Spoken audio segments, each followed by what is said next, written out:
Hey everybody, Jeff Hunt here. I'm doing what I normally do on election night in Colorado, which is sit in front of a computer screen and refresh the Secretary of State results until they come in and we can see who won in these elections. This is a big day for Colorado. Okay. You've got Republican and Democrat primaries that are going to determine who goes up in the big game in November. And, there's difference of opinions on what's best to do. For instance, in the Republican Party, should we have more of kind of old school Republicanism, or should we lean into MAGA? What's going to be best to win in these particular districts? So we're going to be following all of that tonight. Some big congressional races. So let's walk through them real quick. The ones where you have a lot of contention and contested races, particularly here in Colorado. You have Congressional District 3. That's the western slope of Colorado. That's where Lauren Boebert used to be. It's now an open seat because Lauren Boebert moved to the Eastern Plains and is running in a different district, which we'll get to in just a second. But her last election, she only won by like 500 votes in what should have been a traditionally very Republican district. Now, up for the Republican nomination, you have kind of the spectrum of conservatism in there, from what I would traditionally call a, regular Republican, the guy like Jeff Hurd, reminds me of Scott Tipton, right? Just kind of a guy in the district, not out there swinging for the fences for MAGA or anything like that. He is kind of projected to be the favorite, but Ron Hanks is also running in this district, and Ron ran for U.S. Senate last time around. He is very happy to be all MAGA, all in, all the time. In fact, he took a weapon and shot a copier with the name of a voting machine taped to the side of it to show his distrust with our online voting system. So that's Congressional District 3. Congressional District 4, Eastern Slope. That's where I live. I'm coming to you from Elizabeth, Colorado this evening. And we have a very competitive primary. We have Lauren Boebert, Deborah Flora, Jerry Sonnenberg, Mike Lynch, Richard Holtorf, and Peter Yu, all competing in Congressional District 4. Polls are showing that it is likely going to be Lauren Boebert today. So we'll have to see how that turns out. And then Congressional District 5, big one, Dave Williams versus Jeff Crank. So Jeff Crank's been a conservative activist for a dozen years down there, formerly chief of staff to Joel Heffley, who was the congressman in that area. He is running, and that is an open seat because Doug Lamborn has gotten out of there. We actually have 3 open congressional seats in Colorado out of 8 that are traditionally held by Republicans. And since Republicans can't really get in office anywhere else in this state, those are highly competitive. Dave Williams, chairman of the Colorado Republican Party, is running down in that district as well. A lot of money spent in Congressional District 5, and both between Jeff Crank and Americans for Prosperity and Dave Williams in the state party, which is a little controversial. So we'll be watching that as well. Now, all of these are going to come in at 7 o'clock. Polls close in 1 minute. So we're going to start to get some of the results there. Some other races I'm going to be watching today, particularly my good friend George Brockler is running for district attorney. He's had probably a more competitive race than he anticipated, definitely more than I anticipated for district attorney. George prosecuted James Holmes, the Aurora Theater shooting. He also prosecuted the STEM shooting. He's a kind of a big name prosecutor in the state, but he got a challenge from his right flank with Dagna, and she's saying he's not conservative enough, particularly as it result when it comes to the Second Amendment and red flag laws. So that's a big race, but we are less than 1 minute. So here's what I'm going to do. We traditionally go over to Secretary of State's website. So there it is. And that's what we're going to be refreshing and checking in on. There's a special election for Congressional District 4. This is Ken Buck's district, and he walked away from his seat, resigned early. It's 7 o'clock, so let's refresh and see if we have any updates. Ken Buck walked away early And as a result, there's a special election for his seat. And that's where you have Republicans running against Libertarians, Democrats, and even good friend Frank Atwood with the Approval Voting Party. Frank's been around in Colorado politics for a long time. So it is now 7 o'clock. Polls are closed in the state of Colorado. So we're going to be watching as the results now come in. So I am now, I used to run the Centennial Institute. I did that for about 8 years. It's the think tank at Colorado Christian University. The big event we hosted every year was the Western Conservative Summit. I'm now with Salem full time. So my radio show runs in the mornings from 6 a.m. to 10 a.m. It's called the Jeff and Bill Show. Fascinating show that we've been able to put together. If you remember kind of the old Hannity and Combs on Fox News, right, left discussion on issues, or maybe even like the Skip Bayless, Shannon Sharp show that they have on sports. That is kind of what we've built with the Jeff and Bill Show. And like half our audience is Democrats, which is awesome. So we have a good conversation every single day for 4 hours on the issues that we're facing. And more importantly than that, we allow people to call in and be a part of the conversation. Look, you listen to any other news talk radio, you're going to get news read to you by somebody in an East Coast newsroom, or you'll get a monologue. But here on 710 KNUS, we invite you to be a part of the conversation. So tomorrow we'll be providing that analysis as well, 6 a.m. to 10 a.m. on 710 KNUS. It's now 7:02. And this is what I do for the next 2 hours, is sit here and refresh and refresh and refresh so we can see what the results are. So far, nothing coming in quite yet. I'll give you some of my predictions. I think Greg Lopez wins the congressional vacancy election. This one right here, Congressional District 4, very Republican district. So I think he'll get that one. I think in the primary for Congressional District 4, my guess is that Lauren Boebert takes it. I think she's got the name ID. She had the money. She was the only one that I knew that was up on advertising on radio.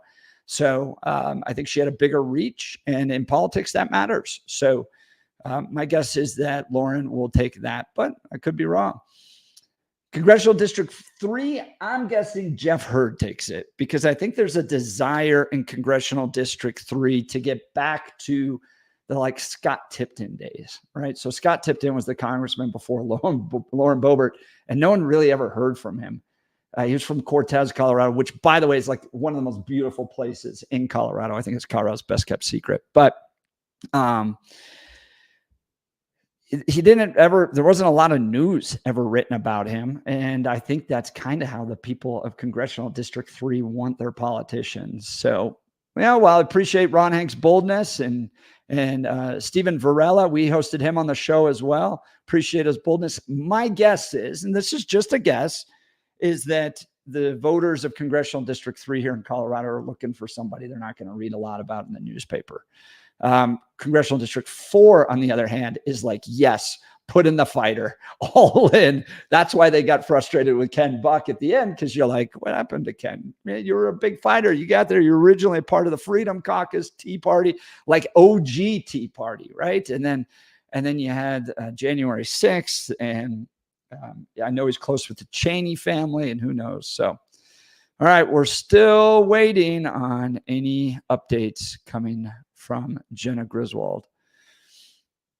Lots of races today. What a lot of this is going to get down to are whether or not the parties are leaning further towards, like for Republicans, the more conservative wing, or for Democrats, the more progressive liberal wing.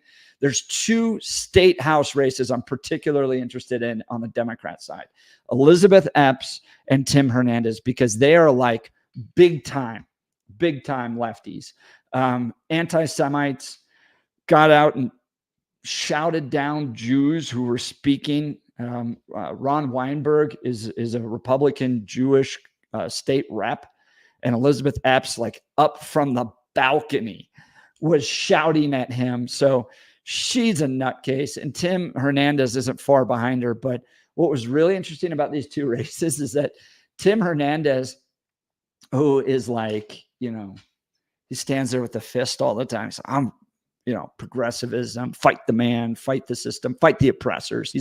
He's a total lib. He's like more well-liked, I think, among his colleagues than Elizabeth Epps is. That's what I think it comes down to, because he actually had quite a few endorsements from state house and state senators, but Elizabeth Epps had like nobody. And this is where Jared Polis, Phil Weiser, and the Democrat leadership kind of stepped in, especially against the anti-Semitism in the Democrat Party, where, they actually had to get these folks out because they're an embarrassment to the state of Colorado, and embarrassment to Democrats as well. So, all right, some votes starting to come in. We have 2 districts partially reported, 1 county completely reported. That's only 1.56% of the votes. And very early numbers, nothing on Congressional District 3, nothing on Congressional District 4, nothing on Congressional District 5. So the big ones we're still waiting on. Looks like maybe some counties around Denver, because you got Jason Crow coming in, John Fabricatore. By the way, I want to talk about John for a second. So John Fabricatore is a former ICE agent. He's running against Jason Crow, okay? So Jason Crow holds what used to be Mike Kaufman's seat and Tom Tancredo's seat. And because it's been so redistricted, and because Democrats have moved into Colorado so much, that seat now is pretty progressive. And Jason Crow, man, I would love to see someone give him a good run. I think he's generally pretty worthless as a congressman. I don't know what he's achieved for the people of Colorado other than kind of voting along with other Democrats. So John Fabricatore, former ICE agent. Guys, we have the possibility of putting a former ICE agent into Congress representing Colorado. And with all the problems we're facing with illegal immigration, that would be pretty good to have in there rather than Jason Crow. Who knows? So anyways, he's got 183 votes so far. Let's go back up. Latest update was 1 minute ago. Still not a lot of counties reporting. Oh, here we have some on Congressional District 4. I'm just going to refresh, make sure we get the best data. Greg Lopez up 88% so far. He hasn't gotten a lot. Let's look so far at the counties reporting. So yeah, Cheyenne County out, far Eastern Plains is reported, and Greg's doing great there. That's a good sign. This was a unique campaign because let me tell you what Greg did. Greg did the old Abraham Lincoln, I think 1860 Republican strategy at the convention. So back then, Abraham Lincoln wasn't the favored Republican. There was a lot of other people that were. So Lincoln shows up at the Republican conventions like, look, I don't need to be anybody's first pick, but I'm happy to be everybody's second pick. And Greg essentially did the same thing. So because Ken Buck withdrew early, didn't say he wasn't just not going to run, he actually quit Congress. There had to be a special election called. So there was already a crazy competitive primary with, like I mentioned, Lauren Boebert and Jerry Sonnenberg and Deborah Flora and all those folks, and Mike Lynch and Holt Torf and Peter Yu, all great people, by the way, all had them on my show. Super competitive primary. So Greg shows up and he basically goes to the meeting for the special vacancy and goes, look, I promise I won't run in November. I'll hold this seat for 6 months as a congressman, and you all can fight out in the primary. No one gets an advantage over anybody else. I'll leave in November. I'll finish Ken Buck's term, and you can have somebody else that wins this primary fair and square. And so originally that night, Greg Lopez is at like the bottom, right? You have all the other candidates running, but as deals are starting to be made and people are withdrawing, they're telling their delegates not to support somebody else in the primary, but to go for Greg Lopez, right? Because they don't have to run against Greg. And so throughout the night, Greg rose up, and by the like 5th or 6th ballot, he was in the lead and won. And so it's looking like Greg's going to get a chance to be a congressman, which is great. I like Greg. I've known Greg for years. And the reason I think Greg Lopez would be a great congressman is because he just kind of shows up to events that there's not a lot of publicity. Like, he's in the work, in the business of doing work for conservative values and principles. We'll go down and testify. When I was working at the Centennial Institute, we would go down and testify at the Capitol on pro-life bills and stuff. Not a lot of fanfare. We're just there to try to advocate the pro-life position. You know, there's not a lot of TV cameras or anything like that. You're just doing the work of government. Well, Greg Lopez would show up without fail just about every time, testify, urge, try to make the argument as to why we need to be a state that embraces the sanctity of life. So more votes coming in. We're about 1,600 now, and Greg Lopez is leading there pretty well. Let's see if we get into Congressional District 3. This is a big one, right? The Western Slope. We're looking at Jeff Hurd currently leading there with 32,000 votes. I told you that my guess is that he wins. I think Jeff Hurd wins. I think that Lauren Boebert wins. Here's Lauren. Initial votes coming in 1,500. She's in the lead. Jerry Sonnenberg giving her a good run for the money. I don't know about Congressional District 5. So they could go one of two ways with Dave Williams and Jeff Crank today. Okay. Dave Williams, obviously the chairman of the Colorado Republican Party. Dave got endorsed by Jim Dobson. He happy to be MAGA, embracing that. That would be a break for District 5, because prior to that was Doug Lamborn, a little bit like Scott Tipton, not in the news a lot, right? The guy just kind of did the work of being a congressman, which I think the people of Congressional District 5 appreciated. Even though he had primary challenges, they never went for anybody but Doug Lamborn. So Jeff Crank could tap into that today. If Jeff Crank taps into that idea of, we don't want our congressmen in the newspapers all the time, angry tweeting, because if you remember, Dave Williams sent the email from the Colorado Republican Party saying God hates pride, resulted in a lot of news, a ton of news.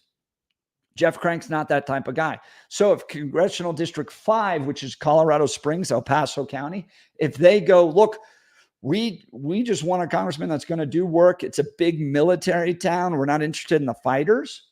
Then they're going to go with Jeff Crank. But Congressional District 5 could break here. Look, Donald Trump's conviction has fired up a lot of people. They don't want a mealy-mouthed Republican going into any type of leadership. It's time for the fighters. That's why I think Lauren Boebert emerged at the end, because I don't know if you watched the Channel 9 debate with Kyle Clark and the rest of them, but the first question was, who's going to vote for the president?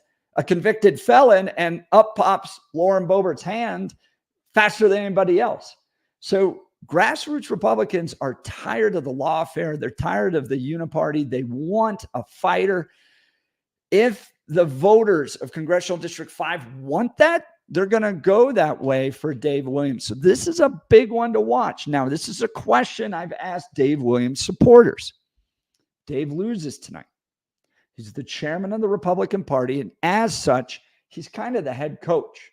If you're the head coach and you lose a big game, should you remain the head coach? Because at the end of the day, the only thing you're judged on as the chairperson of the Colorado Republican Party, or are there more Republicans in office or fewer Republicans in office? If there's more, you get to keep your job. If there's fewer, it's time for a new chairperson. If Dave Williams can't win his own race, can you win races for other people? That's a big question for everybody. Okay. Let's see if we have any on the district attorney race. The one I'm watching is for my friend,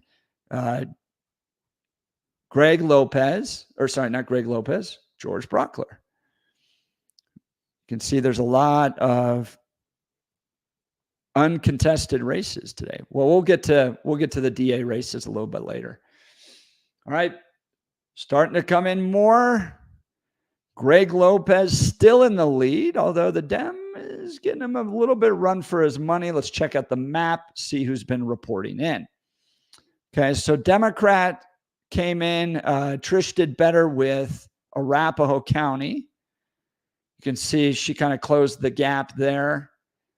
Arapahoe used to be a red county back when I was like a kid. And then it became a swing county when I worked for Mitt Romney in 2012. And we thought maybe we can get it. Now it's kind of a blue county. Douglas County. We're looking at Greg Lopez winning Douglas. Douglas is turning more and more blue. They actually now have a Democrat lawmaker that represents Highlands Ranch, which is kind of crazy. Then you get out, the further east you get, the more conservative it gets. Greg Lopez clearly winning way out there. So I think it's going to be Greg's night. I mean, none of these other counties, maybe some of these upper ones may go a little bit more Democrat. Adams County, Weld won't. Larimer could, because you got Fort Collins in there. But all these other counties are going to be pretty conservative. And if it looks like Greg's even winning in some places like Arapahoe County, now not all their votes have come in. They're at about, 76,000? You know, great. It's probably going to be a good night for Greg Lopez, which is going to be great for the district. I like Greg a lot. All right, let's go back and see if we have any other news on Congressional District 3. Let's look at the map here. So these are all going for Jeff Hurd and Ron Hanks down south. Big counties are going to be Grand Junction County. All right, so if Jeff pulls this out, he's going to get a lot of people. Another big county is Pueblo, right here, the city of Pueblo. So if those go for Jeff Hurd, then it's probably going to be Jeff Hurd's night, which is what I'm guessing Congressional District 3 wants to do, which is, not read about their congressman in the newspapers. Let's go back down to Congressional District 4 here. Lauren Boebert continues to lead. It's probably a similar map to what Greg Lopez is dealing with. Jerry Sonnenberg winning out east. So this was an interesting race where you had Lauren Boebert, which a lot of people know about. But you had 3 ranchers. And by and large, they were the same 3 people when it came to personality and policy. Both ranchers, both wear cowboy hats, both kind of common sense Republicans, no drama, that type of thing. And so one of the arguments was that it diluted the race so much so that nobody could beat Lauren Boebert. If it was that one-on-one Lauren Boebert versus somebody else, it would have been a lot more competitive. But when you have 5 other people running against Lauren Boebert, they divide up because you got friends of Richard Holtorf, you got friends of Jerry Sonnenberg. They're all big names in their own local counties. So that's going to divide it up. Deborah Flora, big with Douglas County. I think, if Deborah doesn't win Douglas County, I think it'll be a disappointing night for her because that was her county. She's done a lot of work for school choice in that county, invested a lot of time and energy, and I don't know how much we have reporting out of Douglas County, but Lauren Boebert's winning even in Douglas County. So that's big. 46,000 reporting so far. All right, let's go back to the homepage here. It could be kind of a mixed night among the idea of Republicans going more conservative. It may be the county or the district. For instance, they may kind of split and go more conservative with Lauren Boebert in Congressional District 4 and more mainstream Republican with Jeff Hurd in Congressional District 3. And then CD5 is anybody's race. I don't know where that one's going to go.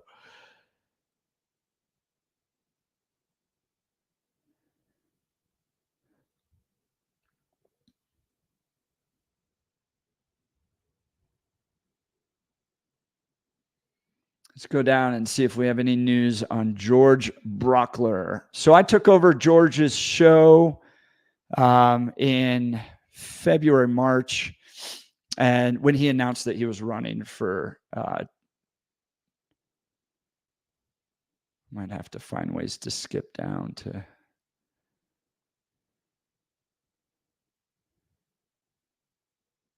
district attorney because that's going to take too long to scroll down there.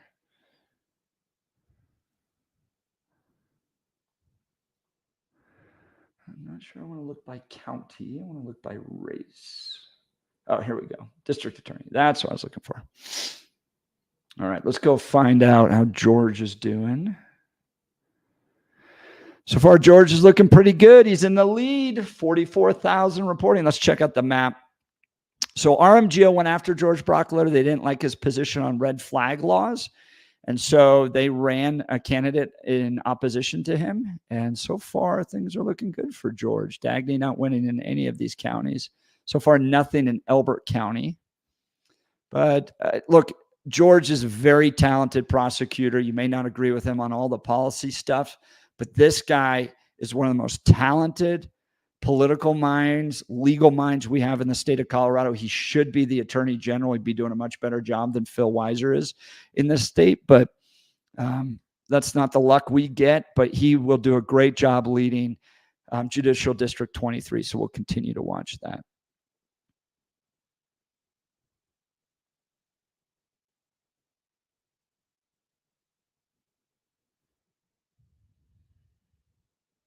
Still waiting for results to come in. Sometimes it can take, 2 hours for some of these results to come in. But so far, looking good for who I thought would win. Let's see if we have anything on Gabe Evans and Janek Joshi. So this is District 8. This is going to be the Republicans who go up against Yadira Caraveo. Now, Yadira Caraveo is a progressive Democrat, and this district is literally 50-50. So she barely won in 2022, and now she will be up for a competitive one in 2024. So who they pick here is going to be interesting. I got a chance to interview both Gabe and Janek Joshi. Both great guys. Both would do a wonderful job in that role. My guess, knowing the power behind Gabe Evans, is that it's likely going to be Gabe's night in Congressional District 8.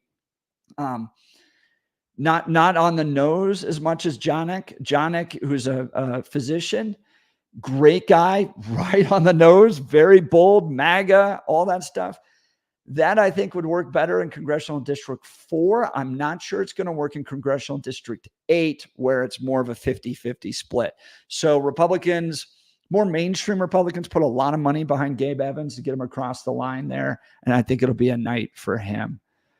Let's see if I can find Congressional District 5. If we have any reporting, nothing coming in from El Paso County yet. So that's a big night to watch. It's going to be a big one for Dave Williams.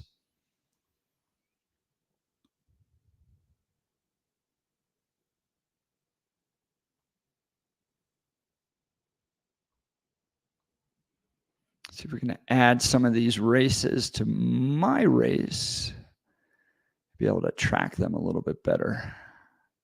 Haven't been following the Democrat Party's primaries as much, except for maybe 2 races. It's going to give us a sense of how progressive the legislature is going to be. But another one to watch on the state board is Christy Burton Brown versus Sandra Larson. KBB was the former chairwoman of the Colorado Republican Party. She's now running for State Board of Education. I think she'd do a great job. I think she would. I don't know Sandra Larson very well. We didn't cover that race a ton on our radio show this year. Lisa Frizzell, looks like she's doing pretty well. She's up. So Lisa has been on the show a number of times. I would put Lisa in the category of conservative on principle and pragmatic when it comes to working on policy. So she's willing to meet with Democrats to try to come across the aisle to find ways. And look, you have different people when it gets to making law. You get some people in there that are going to stand on the edge and go, we will not move an inch. You need to be with us or you're not with us at all. And then you get lawmakers like Lisa Frizzell and Barb Kirkmeyer who are willing to, sit down with Democrats, try to find ways to negotiate, try to steer things in a more conservative way. I'm not sure it always works, but you do need some people like that are willing to sit down with Democrats. I sit down with an independent every single day for 4 hours, my co-host Bill. So, but we don't actually have to write any policy. We just get to yell at each other and debate issues.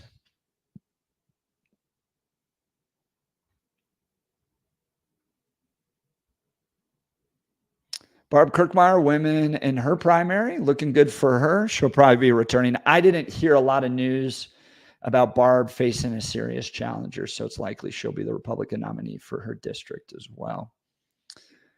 All right, let's go to State House. Let's see if any are coming in for Timmy Hernandez losing to Cecilia Espinoza. This is a big one. So Cecilia came and basically, so let's first talk about Timmy's district. All right, so Timmy Hernandez blocked me, by the way, on Twitter.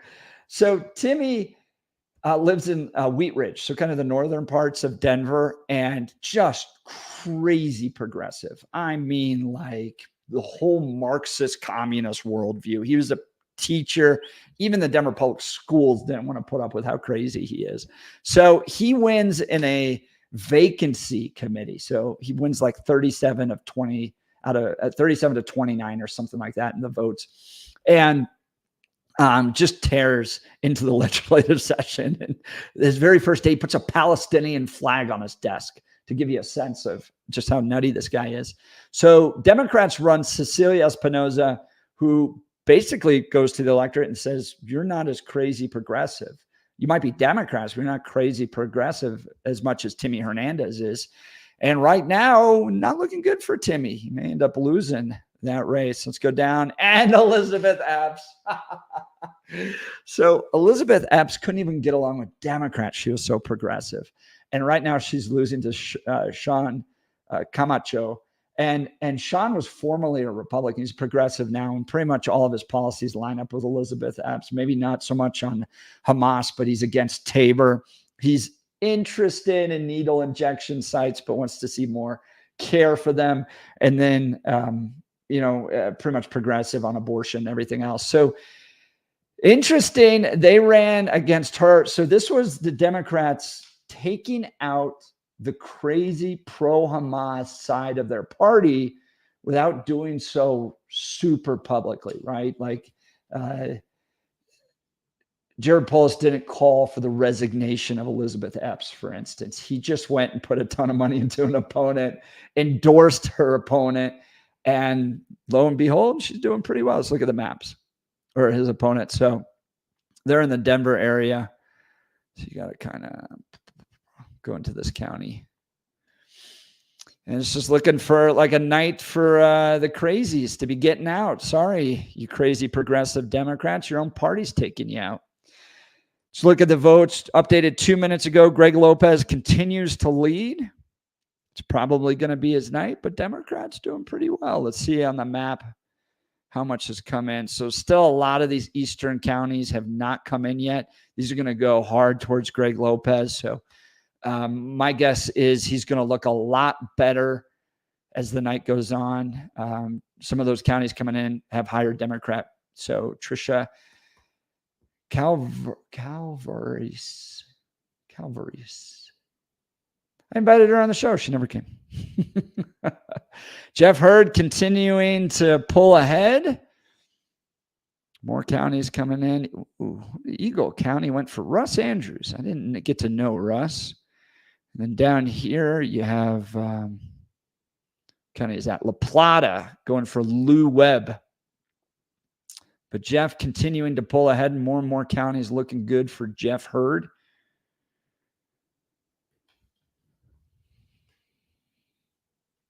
Lauren is basically pulling ahead right now to where the polling was. She was at 40, and everybody else was below that. So here's the question. If Lauren Boebert doesn't break 50 tonight, okay, that means a majority of primary voters, not necessarily Republicans, because you remember independents can come over, but a majority of primary voters voting in the Republican primary wanted somebody else. So does Lauren have some work to do? Of course. Look, this happens in every primary. I mean, I put my life out there to try to get Rick Santorum to win the 2012 Republican primary. I was very hurt to see Mitt Romney. And then I came over and worked for Mitt Romney and worked really hard to try to get him to stop Barack Obama. You'll have some hurt feelings. Your guy or gal didn't win the primary, but A few weeks from now, when we're looking at who the Democrat nominee is going to be for Congressional District 4, which right now it's looking like it's Trisha, then, people will rally around and they'll get over it. That always happens. Let's go back down to district attorney. I'm going to add my buddy George Brockler to my favorites to watch. Let's see how the map is looking.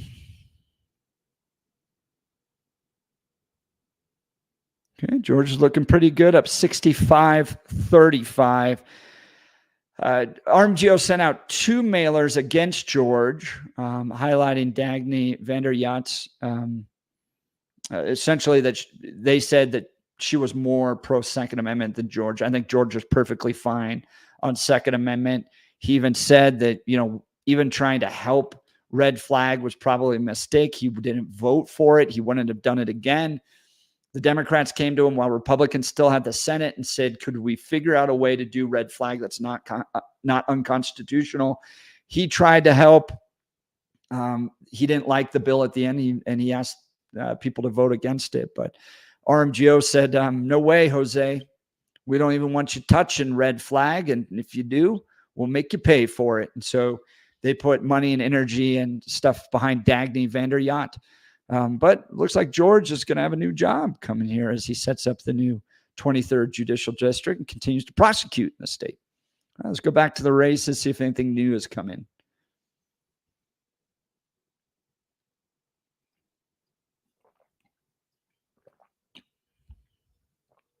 Greg continuing to lead here. So as soon as Jenna Griswold certifies this race, Greg Lopez will be a congressman. So he doesn't have to wait till November. Now, Jenna Griswold could be a real pain in the rear end and decide that she's not going to certify this for a month. Technically, she has a month. And knowing her, she probably will do that. But she could certify it tomorrow, next week. And Greg Lopez is off. And so that the people of Congressional District 4 have a vote in Congress. If you remember the margins, Mike Johnston's leadership, Mike Johnston's the mayor of Denver. Mike Johnson's leadership in the House of Representatives was only by a handful of Republicans. So he needs as many Republican votes as he can get. Greg Lopez has already met with Mike Johnson, talked about some of the committees he's going to be on if he wins, which he likely is. So hopefully Greg gets out there, and I think Greg will do a fine job, a very fine job. Very proud of him. He's put in the time. He's put in the work. He is committed to issues and advancing them through public policy. And I think he's going to make a great congressman.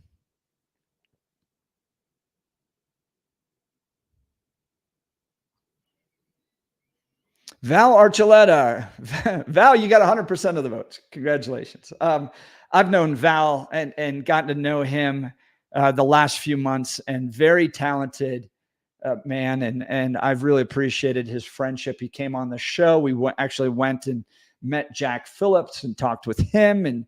And Val is one of those rare guys that's willing to break the divisions that separate us all. So Valdemar Archuleta, very openly a gay man, head of the Colorado Log Cabin Republicans. I'm a Bible-believing evangelical. I'm basically the Colorado's version of Mike Pence. So, but we've developed a friendship because Val's willing to come over and I'm willing to come over, and we find what we agree on, and we support each other. And I've given him time on the radio to share his opinions, even if I disagree with him. So, very intelligent, very interesting. A very likable guy. And look, he's running in a district with Diana DeGette. She's been in Congress for since the Stone Age. She hasn't achieved anything, but it's one of those districts that's so Democrat, you don't really have to. So Val would do a great job. He'd actually do a lot better job for the people of Congressional District 1 in Denver, but it's unlikely he'll be elected there. So I hope he finds some other ways. And this, I had this conversation with Peter Yu on my show as well. Peter's running in Congressional District 4, very talented guy. He didn't strike me as a lawmaker. He struck me as a mayor. And those are different ways you can serve your community. So if you're a lawmaker, you're about the details of policy as it relates to law. and working through a very complicated system of committees and votes and whips and leadership to try to get your agenda forward in a very complicated way. But when you do it, it's a law, and oftentimes it becomes law for the entire state. But when you're a mayor, you're in executive leadership, and you can just help people. And so if your primary motivation, and this is why I think Mayor Mike Hoffman is in his prime spot as the mayor of Aurora, because I've seen him as congressman, I've known him for well over a decade. Man, he is doing his very best work, in my opinion, as a mayor, because he gets to help people. And you get some people that just want to go into public policy work to help people. They want to solve problems. They want to be able to make a phone call and make a difference in somebody's life. Mayor Mike Hoffman's that way. I think Peter Yu would be well at that. I think Valdemar Archuleta would be good at that. So I hope these guys, especially Peter Yu and Valdemar Archuleta, Val's going to win. He's going to get to go all the way to November. I don't think Peter Yu wins tonight in Congressional District 4, but I think he has so much future ahead of him. I hope he doesn't withdraw from public service. I think he needs to look at county commissioner. I think he needs to look at mayor and find something that fits his skill set, that it puts him into an executive leadership role, and he gets to help people on a daily basis. Peter Yu would be great at that. All right, let's see if we've had some more results coming in. You can see the pie graph partially reported. We're now at 40 counties that have partially reported. So you're getting a sense now of where the votes are going. Let's check out our favorite races, the races we're going to track. Greg Lopez continues to be in a lead right now. Jeff Hurd expanding that lead. He's now at 44%. Ron Hanks to 27%. I heard that Democrats spent a lot of money, millions of dollars, trying to pump up Ron Hanks because they wanted to run against him in November. Jeff Hurd is going to be much more difficult for Adam Frisch to compete against in Congressional District 3 because Jeff's not a bomb thrower. He's literally just kind of a dad, and I think he's a county commissioner. And we're going to go back to Congressional District 3 being like Scott Tipton. You just don't read about him in the newspaper. So it looks like Jeff is pulling ahead there. Lauren Boebert, 42, again, looking exactly like the polling looked for Lauren Boebert. My sense is that this was a race between Lauren and Deborah and Jerry. And that's kind of what it looked like. Deborah was a second place. Looks like it's going to be a second place for Deborah Flora, Jerry Sonnenberg in fifth place. See, Dave Williams, still nothing out of El Paso County. Come on, El Paso, Congressional District 5. You get some work going here. Gabe Evans pulling big time ahead of Janet Joshi. We're still a little early on this. There's only 37,000 votes. But they're all going towards Gabe. Gabe's a cop, he's a current lawmaker, former cop, former military guy. He's a graduate of Patrick Henry University, which I'm sending a signal to all my conservative insiders that this dude is legit. If you go to Patrick Henry, that's next level conservative school. It's up there with Hillsdale. So Gabe, sounds like Gabe was going to be doing that. Or Gabe is going to win that. KBB's winning. Lisa Frizzell is winning. Barb Kirkmeyer is winning. Cecilia Espinoza still out ahead of Timmy Hernandez. Wow, Elizabeth Epps really not doing well, down at 34%. Here was an interesting thing about Epps is her district, which is like the eastern part of Denver, has a big Jewish audience. And she was like all in for Palestine. And so I was wondering, and I talked to my Jewish friends. I'm like, what? How do you get this type of psycho lady to represent you? And they all shook their heads and were like, we've got to do something about it. The only people voting for Elizabeth Epps are the people that don't want prisons. That was like her job. She called herself an abolitionist, and she wasn't getting rid of prisons. But everybody else in her district, which is a really nice district in Denver, it's like all the tree-lined streets of eastern Denver. I don't know why they put up with her. So she's gone. I think she's out of here. And George is looking pretty good too.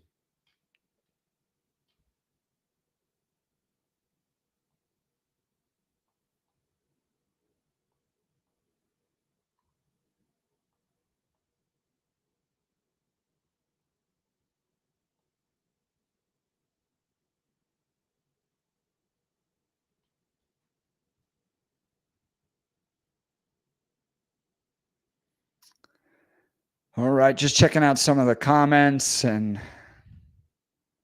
all that stuff. People watching.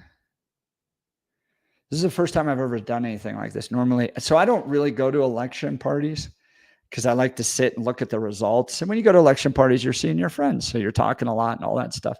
I'm kind of a nerd on these nights, and I just sit at home and refresh my computer over and over again.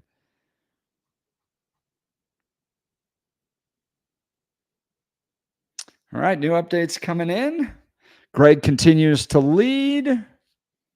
Jeff Hurd looks good. Lauren Boebert, so far, no real surprises. Here we go. Big ones coming in. So far, Jeff Crank leading Dave Williams 2-1. That's a big one. That is a really big one.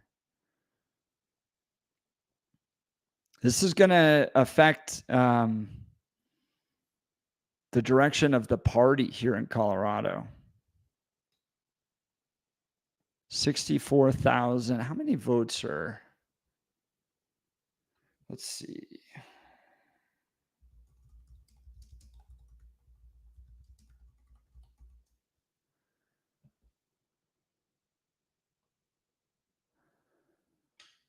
So each one averaging, a congressional district averages 761,000 votes or people in a census. All right. So these are still pretty early numbers, 64,000, 37,000. But looking good for Jeffrey.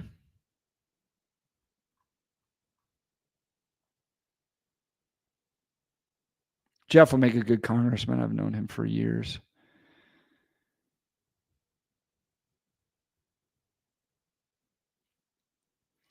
This is the one I couldn't call. I wasn't quite sure how District 5 was going to go because it is so unique. I thought 8 would go towards Gabe Evans because it's a more middle-of-the-road, moderate district. I thought that Congressional District 4 would go with Lauren Boebert because you literally can't be a firebrand enough in Congressional District 4 to run that. And then Congressional District 3, I thought they'd go back with Jeff Hurd. That was my guess there. Ron Hanks, give him a little bit of running for his money, but I think they want a quiet congressman. And then Greg Lopez looking like he's going to be a congressman. So 130,000 votes so far. Let's check out the map for him. Yep. They're all going Greg Lopez in the Republican or in this special election. This could have gone Democrat. Some of these could have gone Democrat, but the fact that Greg's doing so well in these is just great.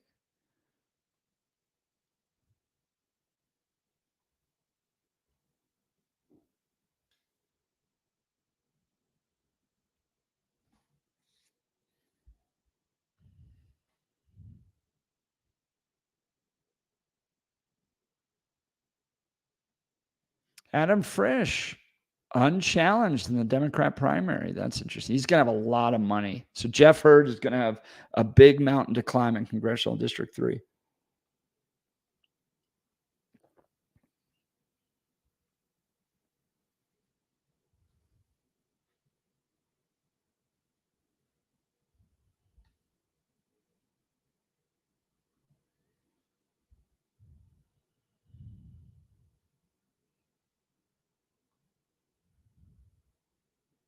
It's got a handful of these smaller counties that are completely in Lake County.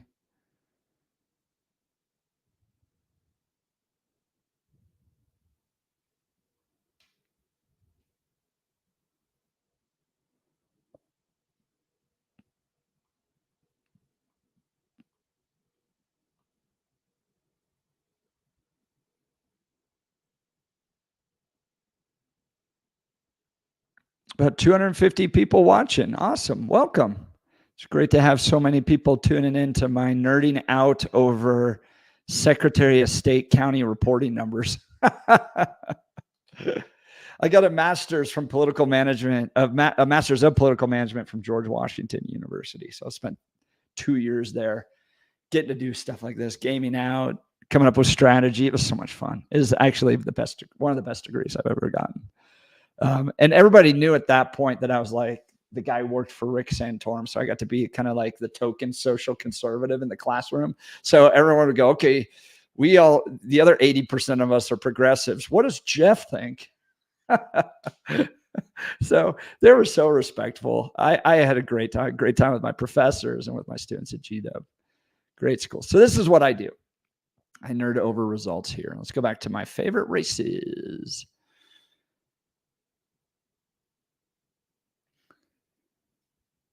Okay, Greg continues to lead. Jeff continues to lead. Lauren continues to lead. Jeff Crank, we're now at 64,000 votes. This is looking like it's going to be Jeff Crank's night, which Dave Williams is going to have a little bit of soul searching to do tomorrow.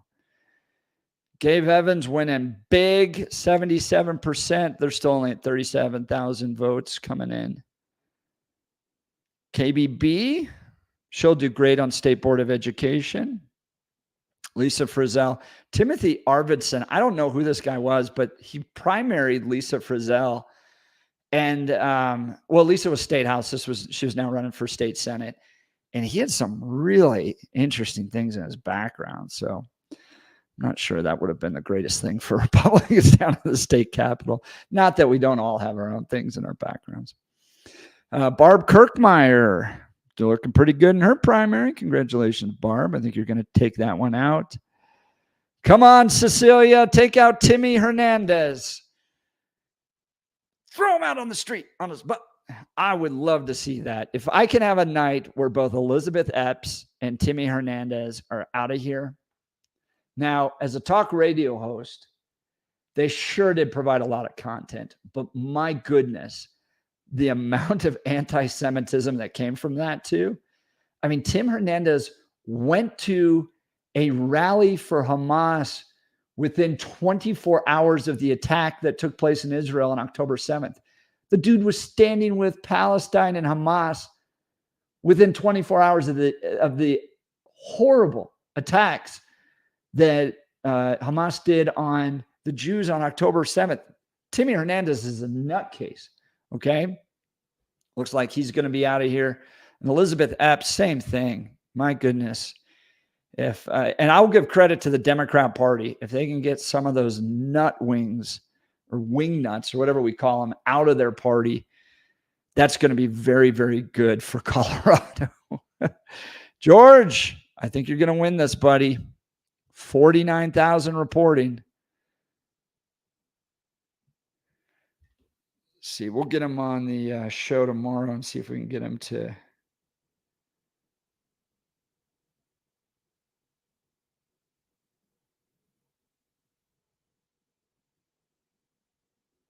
Ooh, I got to go check out Elbert County here. I'm getting some text messages from folks. All right. Let's see if we can get George Brockler on the show tomorrow.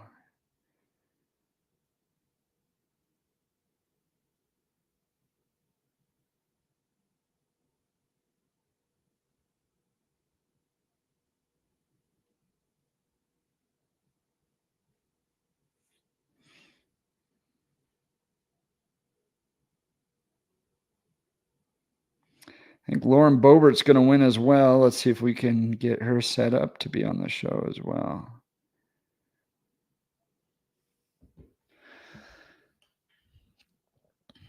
All right, let's go back up. I think some new results have come in. I do also want to check in on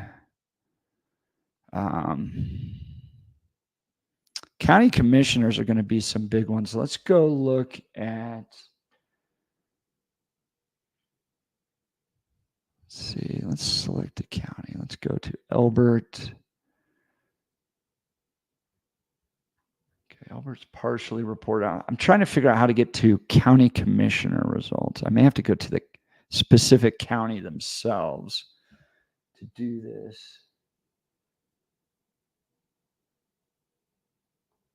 Let's look at turnout so far. I think they're in the low. Look at this, 10 to 20% in Adams County so far. I sure hope it gets better. Out of 298,000 voters, 42. Let's see. Let's look at Elbert County or El Paso County. 98,000 voters. But does that show?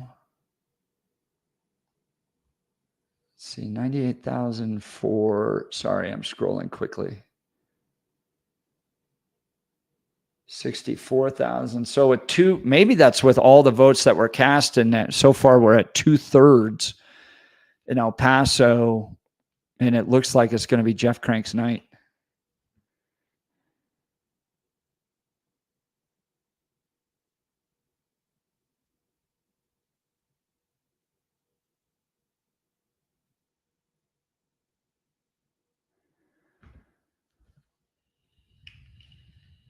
I'm texting these political leaders and seeing if we can get them scheduled and booked up tomorrow.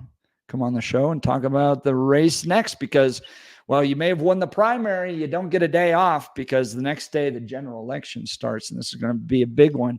You get the debate between Donald Trump and Joe Biden Thursday night, 7 p.m. Mountain Time. You're definitely going to want to watch that, and it's going to be a race all the way to November. So, you know what? Let's go to just the county race. Let's go to Douglas County because I want to see how they are doing with some of their county commissioner races.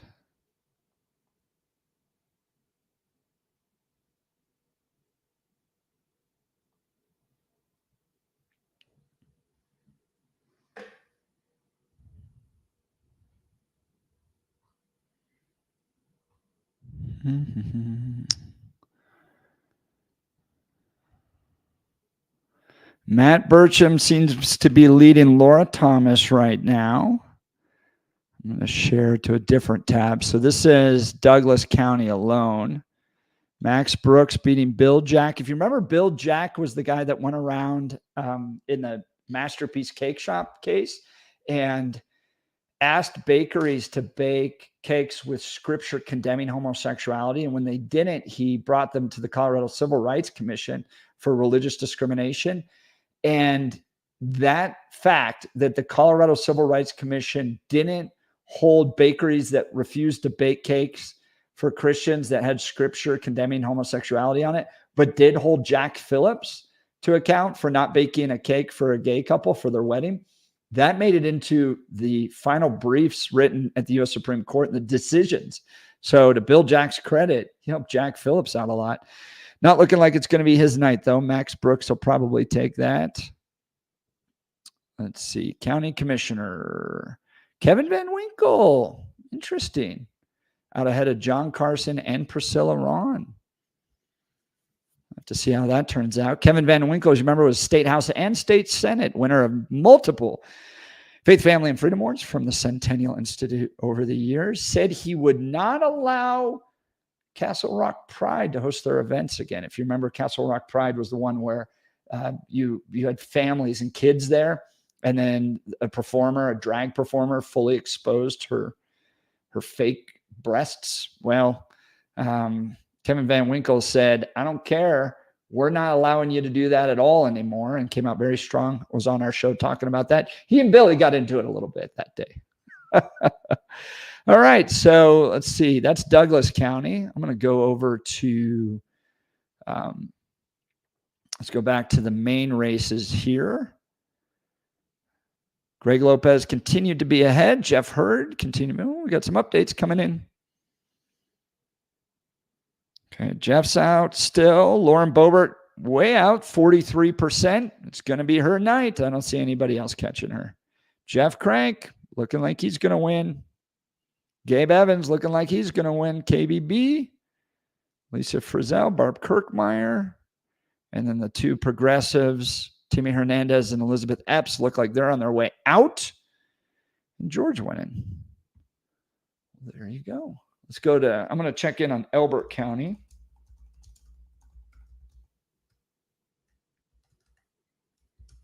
This is where I live, and I've been following it because I don't like the development that's happening out here.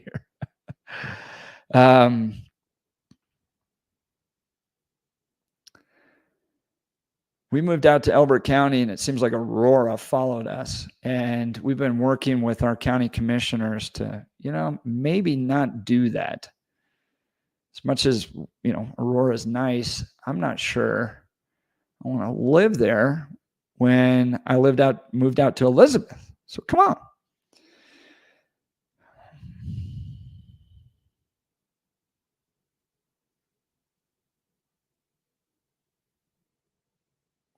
looking to see if I can find the results specifically for Elbert County.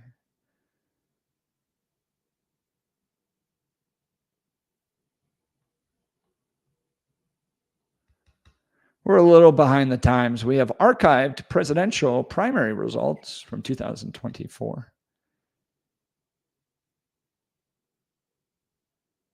So let's go back up.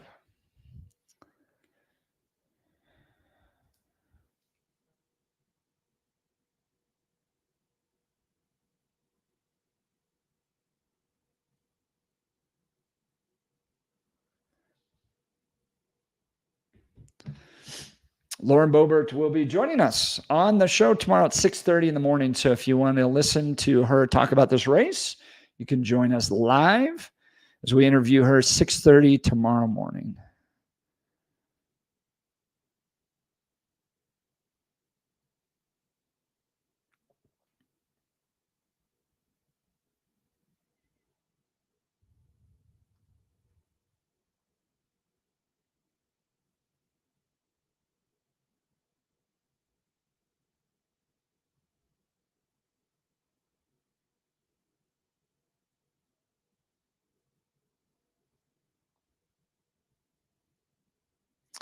Looking to see if any big number changes on Jeff Crank versus Dave Williams.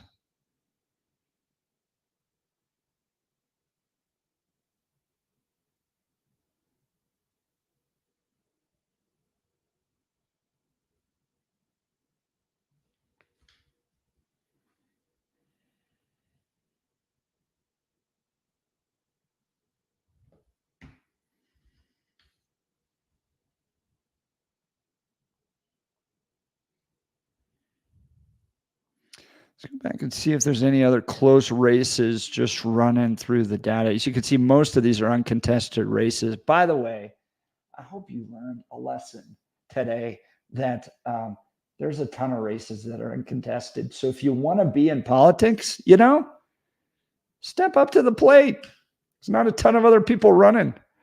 Look at this, Congressional District 2. One Republican ran. Marshall Dawson now is to run against Joe Neguse, but still, that's a good training experience. All right. I think Tricia Calavaris, the Democrat, is going to be the Democrat nominee for District 4. So it'll be Lauren versus this Tricia lady.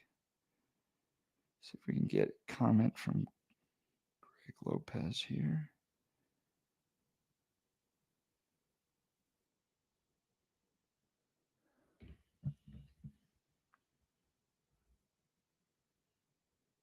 Interesting. Jerry pulling ahead of Deborah Flora for a second place finish so far. Now, they haven't had everything come in, but only one of 21 counties have completed the reporting tonight. But that's interesting. Let's see how Deborah does in Douglas County. That was her stronghold. That's where she put a lot of energy into. So when it comes to election strategy, Lauren Boebert had name ID, she had money, and she claimed the MAGA kind of corner of the conservative movement. She had Donald Trump's endorsement, which mattered a lot, and especially in that district. And Deborah looked at the district and said, it's been redrawn recently to include a lot more independents, and so I'm going to go for the independent voters. And that's where she kind of put her strategy towards there. And depending on how she does in Douglas and Arapahoe counties, we'll find that out.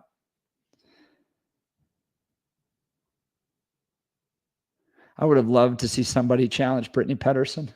That's such a corrupt family. And nobody reports. I think CBS 4 and Sean Boyd reported on this, but her husband is getting money from Jefferson County, Colorado, to try to go de-Bruce the county. So de-Bruce means they don't have to return surplus back to the voters. It's a provision in Tabor that if the county takes in more money than it spends, it has to return the money back to the voters. Well, the county, which is run entirely by Democrats, want as much money as they possibly can to run the government. And so they hired Brittany Pedersen's husband, who's a campaign strategist, to go out there and do that. So he's getting like allegedly $340,000 from the county. and he's the husband of a congresswoman.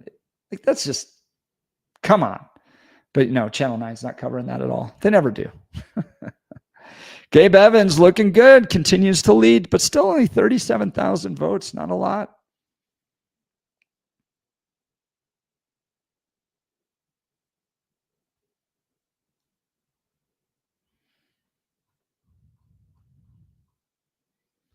Still want to see if I can figure out a way to get to counties, because I want to see what's happening in Elbert County, which is where I live. All right, it's just partially reported, but I would like to know who's going to be my next county commissioner. Come on.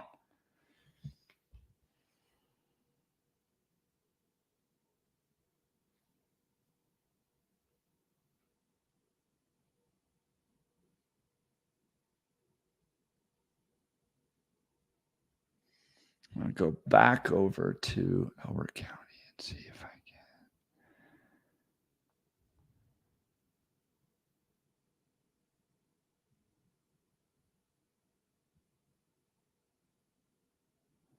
Sample ballots.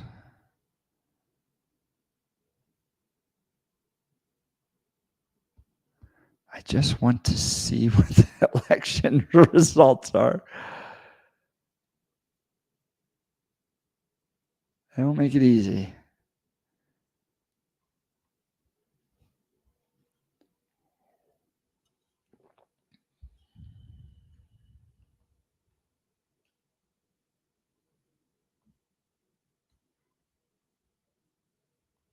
See if we have any updates from Douglas County here. Still no updates. Last time they updated it was 50 minutes ago with Kevin Van Winkle leading down there. John Carson in third and Priscilla Ron in second.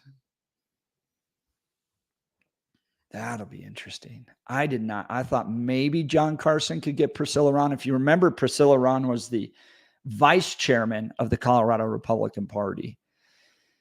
And so she's got good name ID, but there's a lot of questions around whether or not she could rise to the level of being a county commissioner.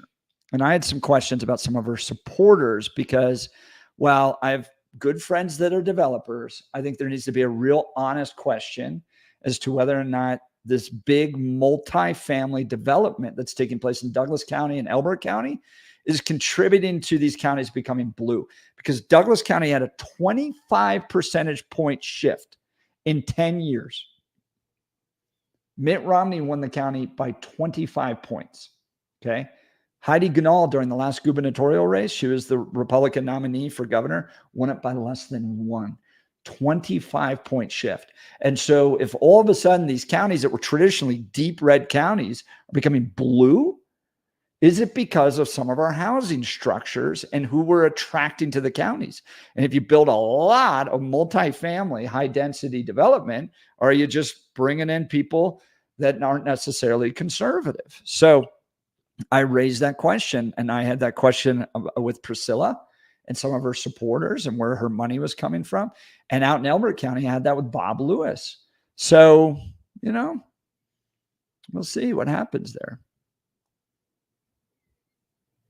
All right, new results coming in 1 minute, still mostly partial.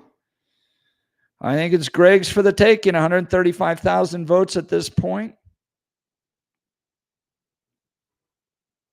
I don't think anybody catches him. Jeff Hurd still continuing to lead with 73,000 votes in. Gives you a sense of the breakdown there. He's at 42%. Now, you'll get this, and you'll particularly get this from Kyle Clark tomorrow, because Lauren Boebert's not going to get above 50% either. So Kyle Clark will run out there and go, look, a majority of the people don't support Lauren Boebert. He's not going to say the same thing about Jeff Hurd. Jeff Hurd's at 42%. Ron Hanks, by the way, doing a lot better than other people in Congressional District 4. Look, they're all down in the 13s, 14s, and 10s. He's not going to say that Jeff Hurd's not getting 50% and he's going to have this big challenge to overcome. No, give me a break. This is what primaries look like. And when you have a lot of people running, it's going to break down like this. You'll have one that kind of takes the lead, and then a lot of other people that, have personal relationships in the counties, and people know them and they want to support them. So that's what you're seeing in District 3 and 4. But I don't think it's going to be a big deal either for Jeff Hurd or for Lauren Boebert to overcome, a crowded primary. It's going to be general election time. You'll have hurt feelings for about a week, and then people will get on with it, and it won't be an issue. All right, let's go back to my favorite races. I want to check in on my buddy George Brauchler.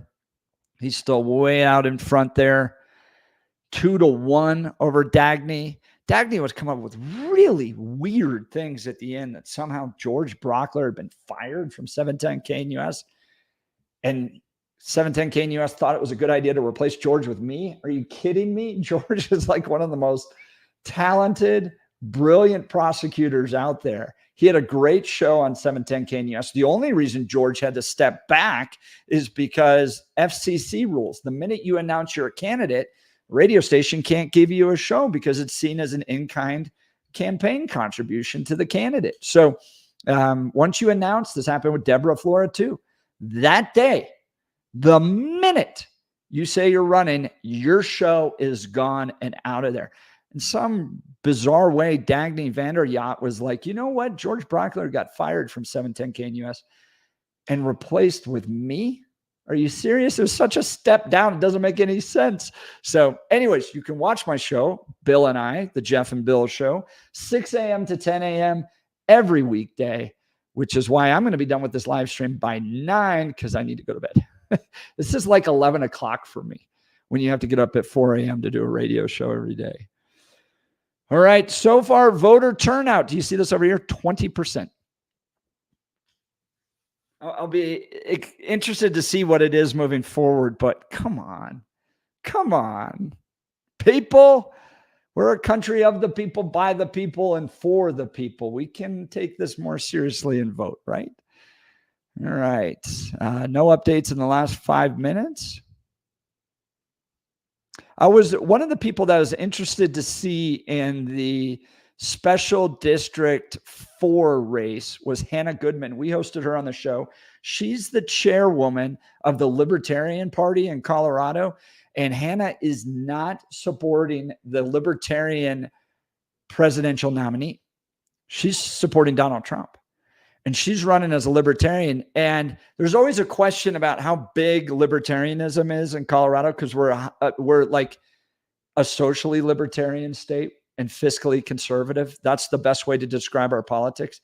And the Democrats have done a better job of tapping into social libertarianism because, look, I'm a social conservative. I don't think that just living your life willy-nilly any way that you want to, and aborting kids and engaging in doctor-assisted suicide and sports gambling is necessarily good for a flourishing society. So, but that's who we are. We're Colorado. We're a Western state, and Western states naturally tend to be social libertarian. We were the first state to allow for recreational marijuana, right? And as I mentioned, doctor-assisted suicide. We decriminalize psychedelic mushrooms. We have abortion on demand all the way up until a child is about to be born.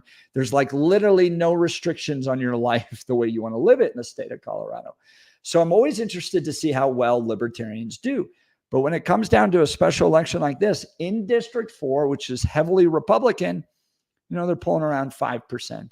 Does that give credence in your mind to Donald Trump's argument that the libertarians need to come over to the Republicans because you're always pulling like 2, 3, 4, 5%? You're never breaking out of that. So all you're doing is sending a message and losing an election. And in some cases, like Congressional District 8 between Barb Kirkmeyer and Yadira Arevalo, the libertarian was a spoiler and you got a radical lib. So you ran a candidate in a competitive race with a libertarian that became the spoiler. You didn't get a Republican in the seat. You got a Democrat. Is it worth it to send a message that the Republican Party is not as libertarian as you want it? I don't think so. I think they should come over and support Republicans.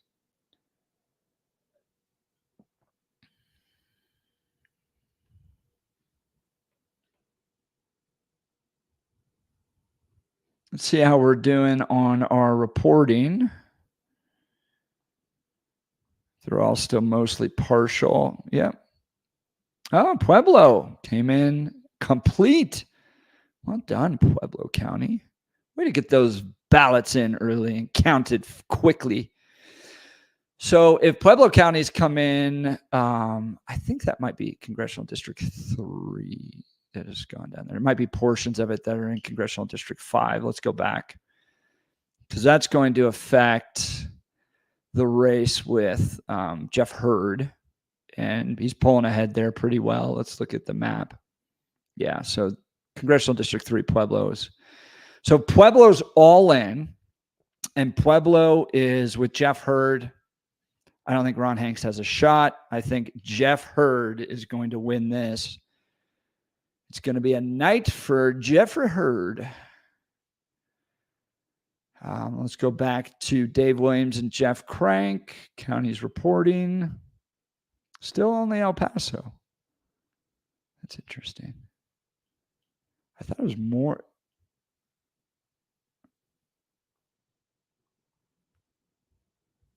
It's got to be more than 64,000 votes. So there's got to be some counties that haven't come in yet. Let's see, El Paso, Pueblo. Maybe it is just El Paso County is Congressional District 5. And if that's the case, then it's definitely going to be Jeff Crank's night.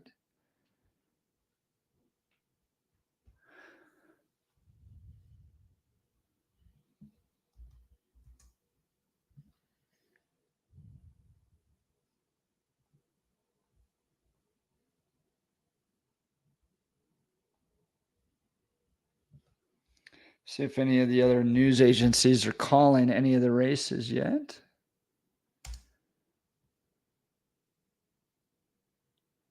Yep, they're calling. 9 News is calling CD4 primary for Lowen Boebert and a landslide victory.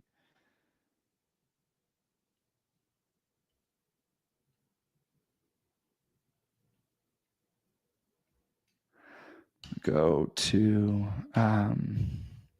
let's go check out the Associated Press here.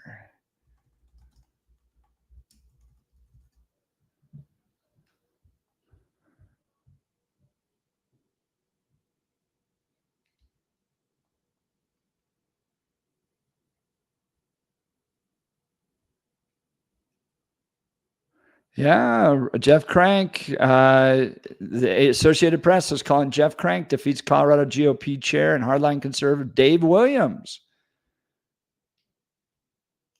This was 3 minutes ago. Political consultant and talk radio host here. Let's share this tab. Political consultant, talk radio host Jeff Crank has defeated Colorado GOP chairman Dave Williams in the Republican primary in the state's 5th congressional district. Williams faces condemnation from fellow Republicans over his leadership, including the use of party resources to boost his own campaign. As I mentioned, this is going to be a tough decision for Dave and for the Republican Party leadership in the state. If Dave can't win his own race, can he help other people win theirs? That's the only job you have as a chairman of the Colorado Republican Party. Lauren Boebert called. She's going to win this race in her primary. See if they have anything else.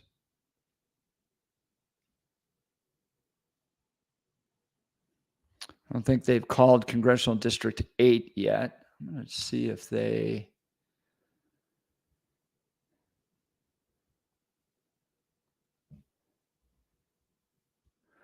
they have an easier way to track what the Associated Press is doing.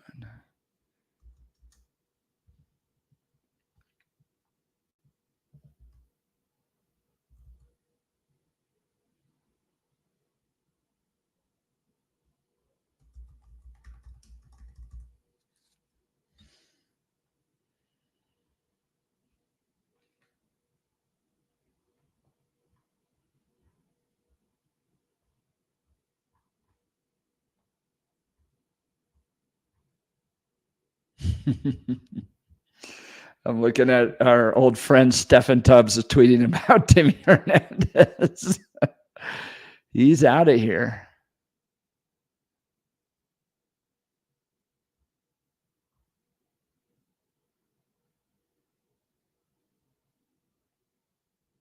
Taylor Rhodes with RMGO spiking the football here. This is what happens when you sponsor complete gun bans. Enjoy early retirement. Epps and Hernandez. Yep, it looks like they're out of there too.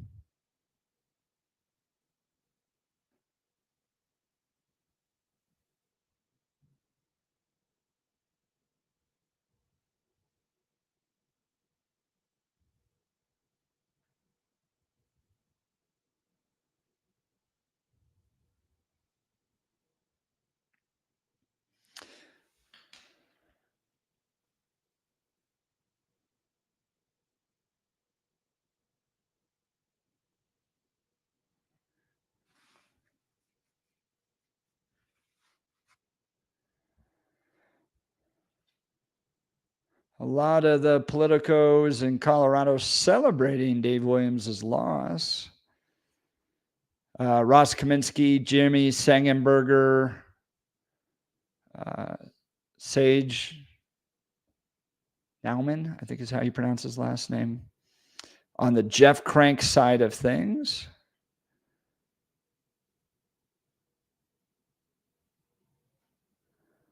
Jamal Bowman wins the primary by a landslide.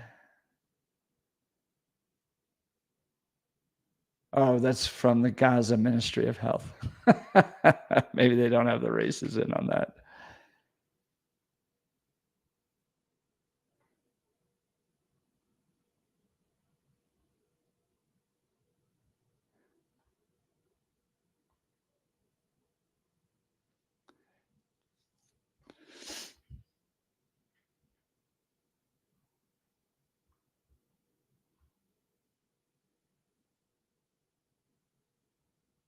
Colorado politics with a lot of Twitter activity. So if you want to go look for good coverage tonight as well, Colorado politics is looking there. Pretty much everything that we've been saying. Jeff Hurd takes the lead out in Congressional District 6. So I don't know, guys. I think this was pretty much. Let's see. I don't think Trump endorsed in Congressional District 3. I don't think he endorsed Ron Hanks. The state party did. He did not endorse in Congressional District 8, although the state party did.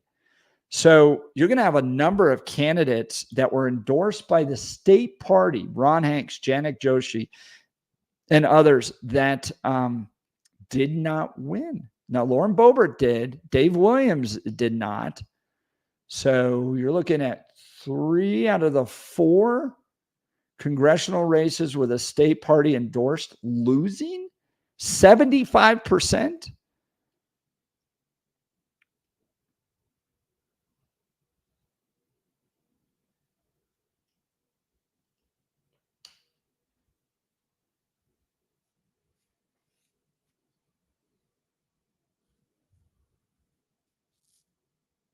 Yeah, I don't see Dave Williams coming back from this. This is a 2-1 lead right now.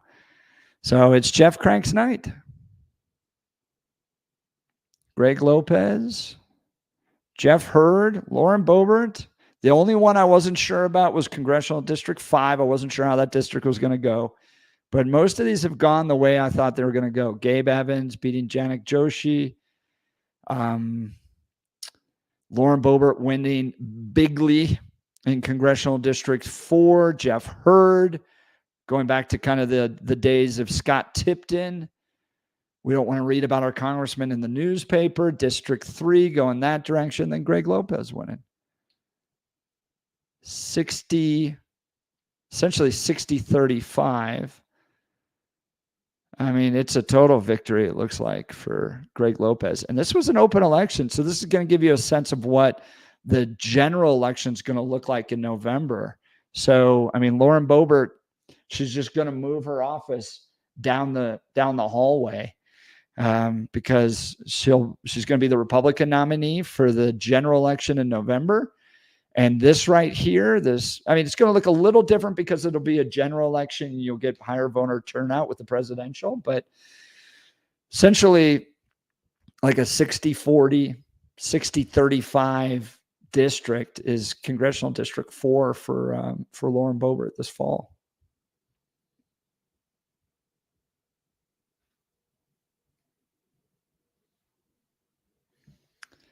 Congrats to Gabe Evans. I think he's going to take that. Let's see if we can get him on the show tomorrow.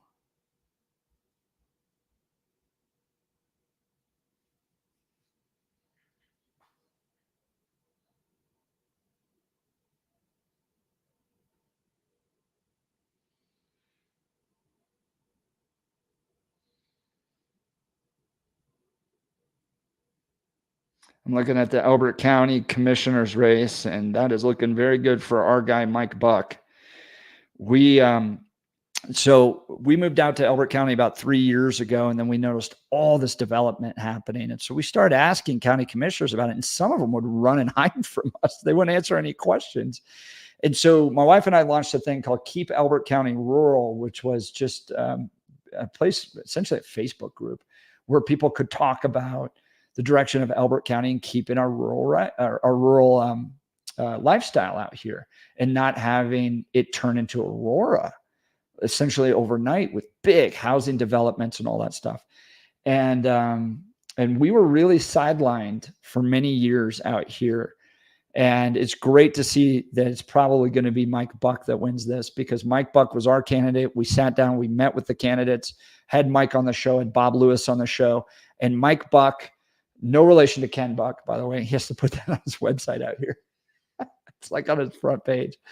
But we're just excited to see that Elbert County is going to figure out how to actually grow in a way that, respects the rural nature of Elbert County. We just don't all of a sudden throw in a ton of apartment complexes everywhere and change the nature of the county. So, like, there's plenty of counties. You want to go live in apartment complexes? Douglas has got them. Arapahoe's got them. Denver's got them. But those of us that like quiet places, more rural, don't necessarily want our county to change like that. So it's great to see Jeff Crank win this. I've known Jeff since back in like 2005 or 6 when he first ran for Joel Heffley's seat. This guy's been in the game for a long time. This has been a seat he's wanted. He's worked towards it. He challenged Doug Lamborn at one point, and it looks like tonight he's going to get it. And I think he's going to do a great job representing the people of Congressional District 5 down in Colorado Springs. Very hearty congratulations to Jeff Crank. Lauren will be joining us on the show tomorrow. Jeff Hurd, we invited on the show, never heard from him, so I hope he'll join us now that he's the Republican nominee. Be great. Ron Hanks did come on the show. Greg Lopez, fan of the show, friend of the show, wins tonight as well. So it's a good night in many cases for both parties, I think.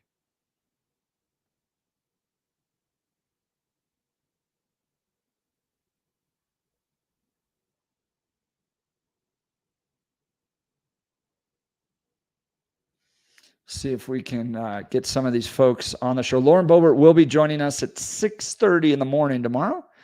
So if you want, you can connect with her and listen and hear what she has to say about this win tomorrow at 6:30. Let's see if we can message Jeff Hurd here and get him on the show as well.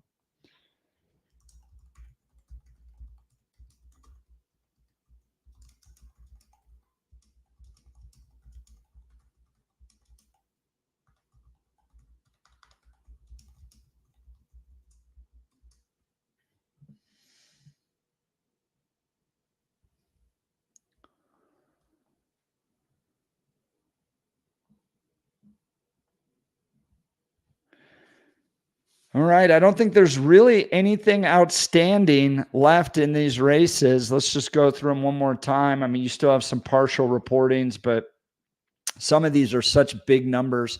I don't think they come back from it. Greg Lopez is going to be the next congressman from Colorado Congressional District 4. Congratulations, Greg. Absolutely wonderful guy. Great to see that happening. Jeff Hurd is going to win in Congressional District 3. I hope he joins us, and I think that's a sign that Congressional District 3 wants to go back to the kind of Scott Tipton days of quiet congressman just doing his job. No need to be in the newspapers all the time. Congressional District 4, which is where the bomb throwers are. That's where we live. You can't be conservative enough out here. We want the fighters. Lauren Boebert takes that, particularly because she is a fighter. Congratulations to Lauren Boebert on that. Jeff Crank, Congressional District 5, wants to maintain the Doug Lamborn leadership style in Congressional District 5. What does that mean? It means they want a guy who's a good statesman, a thoughtful Republican statesman, not quite the fighter that Dave Williams and Lauren Boebert and Janet Joshi and others are. So they want somebody that's just going to be able to do the job, represent a predominantly military district, and do a good job doing it. Jeff Crank, congratulations. He's going to be the next congressman down there. He'll win in November. Congressional District 8, Republicans going for the more established lawmaker, Gabe Evans, former police officer, thoughtful conservative, but not a bomb thrower, not an elbow thrower as well. So going with that, I think Gabe is going to give Yadira Caraveo a big run for her money in November and likely will be the next congressman from Congressional District 8. KBB, looks like she's going to win. That's still a little early. It's still a little close, but I think KBB is going to do a great job. Congratulations, Christy. Lisa Frizzell is going to win hers. Barb Kirkmeyer is going to win hers. I don't know Natalie at all, but I know Timothy Arvidsson had some really strange backgrounds. So great to see that Lisa's going to win that. Barb Kirkmeyer. These are both people that are conservative in their principles, but are fine to meet with Democrats to try to find ways to work together. I think it's important to have that. These were the big losses on the Democrat side that are showing that the hard left in Colorado is not going to find a home in the Democrat Party. They lost primaries today. Timmy Hernandez, get out of here. Elizabeth Epps, get out of here. You provided a lot of news for talk radio hosts like myself to be able to talk about, but your leadership was abysmal, disgusting, anti-Semitic. I think it's good to see you out of the Democrat Party. George Brockler, one of my good personal friends. It was an honor to take over his show, and it's going to be great for the county I live in and the surrounding counties that he is going to be leading Judicial District 23. So to George, congratulations. That was the weirdest race that I got drug into, which is bizarre allegations about somehow a radio station thought that I was better to host your show than you were, which we can all tell is not the case. So George, congratulations. You were not fired from 710 KNUS. You left to run for a race. You've now won that race, and you'll be going, you'll be the Republican nominee in November, but these counties are so red, you're going to be the district attorney. Congratulations, George. So big night. I'm going to check in one last time on Douglas County, see if we have some final numbers here. Kevin Van Winkle, let's see. When was the last time they updated Douglas County? An hour ago. They still haven't updated it since an hour. So these may change a bit, but probably not a ton. It looks like Kevin Van Winkle may be the next Douglas County commissioner. That puts him there with Abe Layden and George Teal. So important role in Douglas County. And then in Elbert County, let me just check because I had to pull that up on my phone. See, last time they updated was over an hour ago. They haven't updated since then, but in this case, it looks like Mike Buck's going to win, which is going to be much better for the future of Elbert County. He came on the show. It was his first ever radio interview, was on our show, and Mike did a great job. He tapped into the frustration about just kind of unrestricted development in Elbert County. Matters a lot to my family, and a congratulations to Mike Buck as well. All right. I've got to get up in a few hours, less than 8, to do my radio show tomorrow. We're going to talk about all of this, provide analysis, and we'll be hearing from some of these folks tomorrow. You're not going to want to miss it. be sure to tune in to the Jeff and Bill Show, 710knus.com. You can go to the website and find ways to listen to it there. You can tune your AM dial to 710 AM. You can go to YouTube, X, or Rumble and type in 710KNUS and watch the show as well. We'll provide all the analysis. But so far, it looks like what we expected the night to be like. No big surprises outside of Congressional District 5. I wasn't quite sure where that was going to go. But looks like it's going to be a good night for Republicans, a good night for Democrats as they get rid of the crazies. And most importantly, a good night for the people of Colorado. Now on to the general election. We'll begin that pivot tomorrow, talking all about this and more. So tune into the show. Till then, God bless you and yeehaw.